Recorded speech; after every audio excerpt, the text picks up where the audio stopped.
துணிப்பைகளை பயன்படுத்துவோம். ஒழிப்போம். பிளாஸ்டிக்கை ஒழிப்போம். செந்தில் பப்ளிக் பள்ளியில் மாணவர்களின் நெகிழி ஒழிப்பு குறித்த விழிப்புணர்வு நிகழ்ச்சி. இயற்கையோடு இணைந்து நலமாய் வாழ நெகிழி எனும் அரக்கனை ஒழிப்போம் என்ற கூற்றை மக்களின் மனதில் விதைக்கும் எண்ணத்தில் தர்மபுரி அதியமான்கோட்டை செந்தில் பப்ளிக் பள்ளியின் கலைத்துறை மன்றம் நெகிழி ஒழிப்பு குறித்த விழிப்புணர்வு நிகழ்ச்சியை 25/9/2024 புதன்கிழமையன்று தர்மபுரி மாவட்ட ஆட்சியர் அலுவலகத்திற்கு முன்பு நடத்தியது. இயற்கையை சிதைக்கும் நெகிழி பயன்பாடு மக்களிடையே பெருகிவிட்ட காரணத்தினால் அதனை களையெடுக்கும் நோக்கோடு செந்தில் பப்ளிக் பள்ளியில் பயிலும் கலைத்துறை மன்றத்தின் 11ஆம் வகுப்பு மாணவர்கள் இயற்கையை பாதித்து மண்ணின் தரத்தை சிதைக்கும் நெகிழியை ஒழிக்க வேண்டும் என பொதுமக்களிடம் உரையாடி விழிப்புணர்வை ஏற்படுத்தினர். பிளாஸ்டிக்கை ஒழிப்போம்.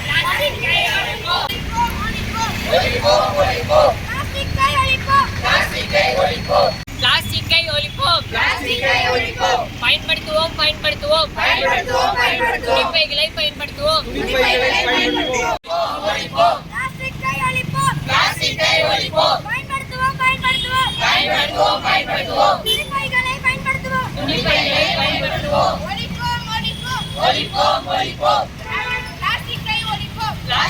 ஒழிப்போம்.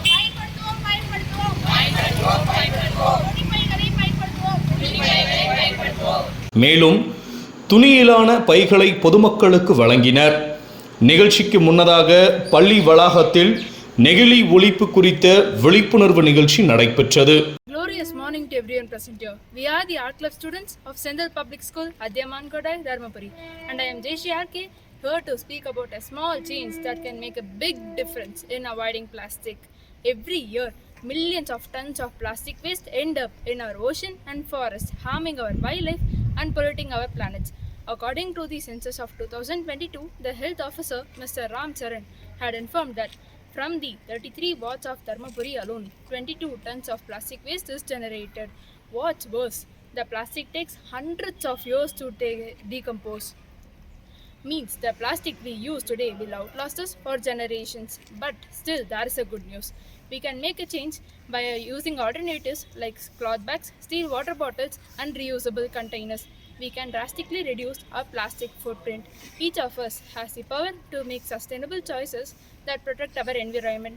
As an initiative, we Sendilians are here to spread awareness by distributing cloth bags like in our community.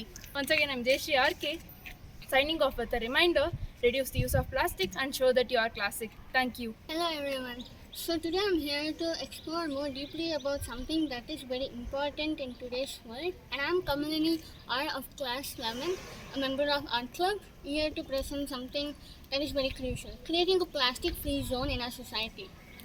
Why plastic matters? Plastic is everywhere. We use it in everything. It's in our bottles, it's in our box, it's in our everything, and we're not.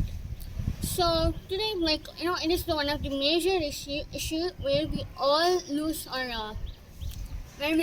our concentration in stopping it. So today, plastic not only affects our environment and also it kills the existing lives. What does this mean by plastic-free zone? Most of the people are unaware about it. Plastic-free zone is a place where we come together in order to reduce or eliminate the use of plastic. This can be schools, colleges, parks, and even some organization. This kind of initiative provides us a good, healthier, and wealthier environment for a future generation. We can make this happen by encouraging local shops to provide plastic bags, and encouraging local shops to provide the cloth bags instead of plastic bags as well. Encouraging the people to learn about the harmful effects of plastic. And also the main factor is that we need to enhance ourselves with our personal responsibilities to avoid plastic. So today we come here together, not just as members of the society, but also visionaries for a brighter future. In closing, let us envision a future where our community will exist in plastic-free zone. Today, take each step today, because we are the visionaries for a better future. So let me conclude off with the quote, ditch the plastic and embrace the fantastic. If you can't remove it, then recycle it. Thank you. இங்கு கூடியிருக்கும் அவையோர் அனைவருக்கும் எங்கள் சார்பாகவும் எங்கள் Senthil public பள்ளியின் சார்பாகவும் என் முதற்கண் வணக்கங்களை தெரிவித்துக் கொள்கிறேன். மண்ணுக்குள் மக்காது எரித்தாலும் ஒக்காது, ஓசோனை ஓட்டையாக்கும் மண்ணையே மடலாக்கும் என்ற நெகிழியை பற்றி நாங்கள் இங்கு பேச வந்துள்ளோம். நெகிழி, அதாவது ஆங்கிலத்தில் பிளாஸ்டிக் என்று அழைப்போம். நாம் ஏன் எதற்காக நெகிழியை பயன்படுத்த வேண்டும்? அதை பயன்படுத்தாமல் நம்மால் வாழ முடியாதா என்று நீங்கள் யாரிடமும் கேட்க வேண்டாம், நீங்கள் அதை உங்களிடமே கேட்க வேண்டும். அப்படி நெகிழி எங்கிருந்து தோன்றியது என்று தெரியுமா?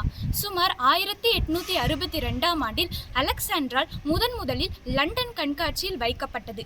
அதைத் தொடர்ந்து 1933ஆம் ஆண்டில் கிப்ரான் என்ற ஆராய்ச்சியாளரின் மூலமாக நெகிழி பாலித்தீன் உருவாகின, அதாவது பாலி எத்திலின் என்ற நச்சுப்பொருள் உருவாகின. இது 2ஆம் உலகப் போரில் ஒரு புரட்சியை ஏற்படுத்தியது. மனிதன் இயற்கையை மறந்து செயற்கையை தேடுகின்றான். எதற்காக? ஏனென்றால் அது நமக்கு எளிமையாக கிடைக்கும், சுலபமாகவும் பயன்படுத்த முடியும். ஒரு நெகிழி பையின் சரியான பயன்பாடு எவ்வளவு என்று தெரியுமா? வெறும் 20 நிமிடங்கள் மட்டும்தான். ஆனால் அது மக்குவதற்கோ பல 100 ஆண்டுகள் எடுத்துக்கொள்ளப்படுகின்றன. ஒவ்வொரு ஆண்டும் சுமார் 13 பில்லியன் நெகிழி பைகள் தயாரிக்கப்படுகின்றன. ஒவ்வொரு நிமிடமும் 1 மில்லியன் நெகிழி பைகள் பயன்படுத்தப்படுகின்றன. ஒரு நெகிழிப்பை அழிவதற்கு 13 முதல் 1000 ஆண்டுகள் எடுத்துக்கொள்ளப்படுகிறது. நாம் பயன்படுத்தும் இந்நெகிழியால் நம் சுற்றுச்சூழலின் நிலைமை என்னவென்று தெரியுமா? ஒவ்வொரு ஆண்டும் கடலில் விழும் நெகிழி பைகளாலும் அழுகுகளாலும் சுமார் 10 லட்சத்திற்கும் மேற்பட்ட கடற்வாழ் உயிரினங்கள் உயிரிழக்கப்படுகின்றன. இது ஓசோன் படலத்தை அழிப்பதன் காரணமாக நமக்கு தோல் புற்றுநோய் போன்ற பாதிப்புகள் ஏற்படுகின்றன. இது மக்காத குப்பை என்பதால் மண்ணின் வளம் மாசுபடப்படுகிறது. மேலும் பல ஆராய்ச்சிகளில் 2050ஆம் ஆண்டிற்குள் கடலில் 10% உயிரினங்களும் மீதம் 90% நெகிழிகளே ஆட்சி செய்ய போகிறது என்று உறுதி செய்யப்பட்டுள்ளது. இன்னும் 10 வருடத்திற்குள் புவியில் இப்பொழுது இருக்கும் வெப்பத்தை விட வெப்பம் 4 மடங்கு அதிகரிக்கும் என்று உறுதி செய்யப்பட்டுள்ளது. இமயமலையோ முயல் போல உருகி கொண்டு வருகிறது. எனவே நெகிழிகளை கட்டுப்படுத்த அதனை தயாரிக்காமல், உபயோகிக்காமல் அல்லது அதனை மறுசுழற்சி செய்து பயன்படுத்துவதன் மூலமாக நாம் அதன் மாசுக்களை தவிர்க்க முடியும். இல்லையெனில் அனைவரும் கட்டாயமாக துணிப்பைகளை பயன்படுத்துவோம் என்று சொல்லி என் உரையை முடித்துக் கொள்கிறேன். இச்சமுதாயத்தின் மேம்பாட்டிற்காக எனக்கு ஒரு வாய்ப்பளித்த எனது அருமை ஆசிரியருக்கும் பள்ளிக்கும் நன்றியை தெரிவித்துக் கொள்கிறேன். நன்றி, வணக்கம். நெகிழிகளை தவிர்ப்போம், புவியை காப்போம். நான் சி விகாஷ் 11ஆம் படிக்கிறேன். இன்று நமது நாட்டின் வேதனைகளை பற்றி எடுத்துரைக்க வந்திருக்கிறேன். நாம் காலை விழித்ததிலிருந்து இரவு தூங்கும் வரை ஒரு கொடிய அசுரனிடம் வாழ்ந்து கொண்டிருக்கிறோம் என்பதை நாம் மறந்துவிட்டோம். இன்று அசுரன் யார் என்றால் நெகிழி. நெகிழியே, நீ வேதியியலில் வழி வந்தவனே, வேதனைக்கு வழி தந்தவனே. விழிப்பிருக்கிறது உன் பெருக்கம், பூமி அடைகிறது அதனால் சுருக்கம். நீ வாழ வழி செய்தோம், நீயோ உன் வாயின் வழியாக எங்கள் சாவின் விதி செய்தாய். இனி உன்னை தடை செய்வோம், உன் அழிவுக்கு விடை சொல்வோம். நம்ம 20 நிமிடம் மட்டுமே நமக்கு பயன்படும் நெகிழிப்பையே நீ மக்குவதற்கு மட்டும் என் பல 100 ஆண்டுகள் தேவை. பூமி தாய் நரத்த முடிகளாய் நாடெங்கும் பரவி கிடக்கும் பாலத்தின் பைகள் நமது சுற்றுச்சூழலை கெடுக்கும் சாபக்கேடுகள். பிளாஸ்டிக்கை எரிக்கும் போது வெளிவரும் டயாக்சின் என்னும் காற்றினால் நமக்கு மூச்சுக்குழாய் பாதிப்பு, புற்றுநோய், கேன்சர் என பல நோய்களை பரிசாக தருகிறது. அடுத்து 30 வருடங்களுக்கு நமது நிலைமை இப்படிதான் இருக்கும். இதற்கு ஒரு எளிமையான தீர்வை கூறுகிறேன், கேளுங்கள். இது முழுமையான தீர்வல்ல, நம்மை நாமே திருத்திக் கொள்வதற்கான ஒரு படி. ஒரு முறை மட்டும் நம்மளுக்கு பயன்படும் பிளாஸ்டிக்கை நாடெங்கும் தேசமெங்கும் தடுக்க வேண்டும். அதை தடை செய்ய வேண்டும். சட்டம் இதில் கையில் எடுக்க வேண்டும். நாம் இதுக்கு எங்கள் செந்தில் பப்ளிக் பள்ளி முன்னுதாரணமாக முதல் படி எடுத்து வைக்கிறது. எனவே இந்தியாவின் சுதந்திரத்திற்காக நாம் எவ்வாறு அனைவரும் கூடி ஒன்றாக போராடினோமோ அதே போல் கொடிய அசுரனை தடுக்க நாம் ஒன்றாக கூடி போராடுவோம். பிளாஸ்டிக்கின் தடை இந்தியாவின் விடுதலை என்று கூறி நான் விடை பெறுகிறேன். நன்றி, வணக்கம். ஒழிப்போம் ஒழிப்போம் ஒழிப்போம் ஒழிப்போம் பிளாஸ்டிக்கை ஒழிப்போம் பிளாஸ்டிக்கை ஒழிப்போம் பயன்படுத்துவோம் பயன்படுத்துவோம் பயன்படுத்துவோம் பயன்படுத்துவோம் துணிப்பையை பயன்படுத்துவோம் துணிப்பையை பயன்படுத்துவோம் பயன்படுத்துவோம் பயன்படுத்துவோம் பயன்படுத்துவோம் துணிப்பையை பயன்படுத்துவோம் துணிப்பையை பயன்படுத்துவோம்.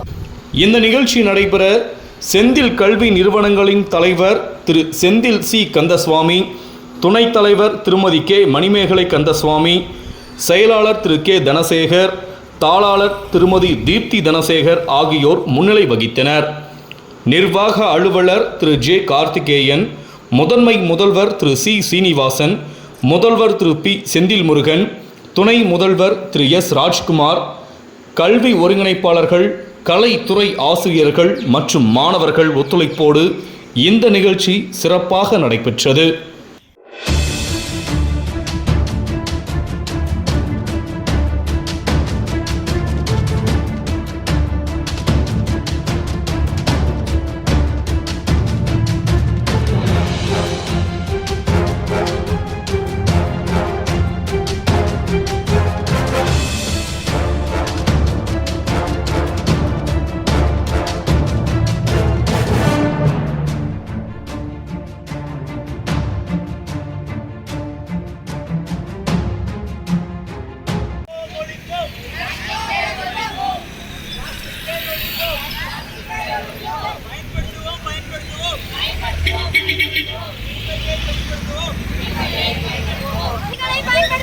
துணிப்பைகளை பயன்படுத்துவோம். விகாஸ் துணிப்பைகளை பயன்படுத்துவோம்.